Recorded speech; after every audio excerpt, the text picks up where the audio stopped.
Diketut Arsini, istri Aibda Wayan Sudarsa yang kembali menjadi saksi dalam persidangan pembunuhan suaminya. Diketut Arsini tidak bisa menerima permohonan maaf dari terdakwa David James Taylor.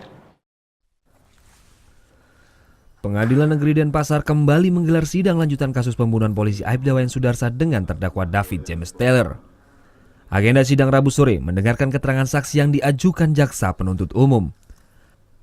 Ada 5 saksi yang dihadirkan di muka persidangan, salah satunya adalah istri korban Aibda Wayan Sudarsa. Diketut Arsini, istri Aibda Wayan Sudarsa masih dimintai kesaksian terkait kebiasaan dan barang bukti milik sang suami Aibda Wayan Sudarsa. Dalam persidangan yang dipimpin oleh Ketua Majelis Hakim Yanto, kuasa hukum terdakwa Haposan Siombing berusaha menunjukkan upaya permintaan maaf yang telah dilakukan terdakwa David dan keluarganya. Di depan majelis hakim, Haposan menunjukkan surat permintaan maaf yang telah ditulis terdakwa dan dikirim kepada keluarga korban. Selain itu, Haposan juga memperlihatkan foto pertemuan orang tua terdakwa dengan kepala lingkungan kediaman Aibda Wayan Sudarsa untuk meminta maaf kepada keluarga korban. Saksi yang merupakan istri korban mengaku sudah menerima surat permintaan maaf tersebut. Namun, Diketut Arsini tetap tidak mau memaafkan, bahkan menolak untuk bertemu.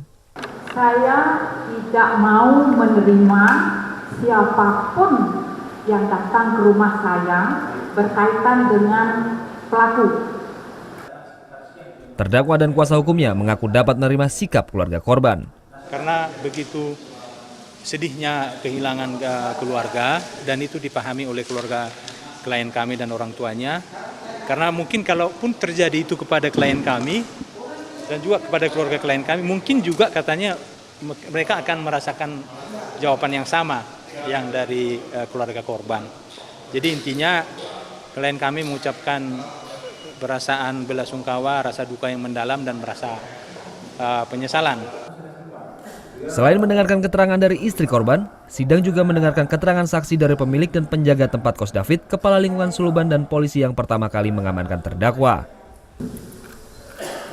Sidang akan dilanjutkan pekan depan dengan agenda yang sama, yaitu mendengarkan keterangan saksi. Dewa Priana melaporkan untuk NET.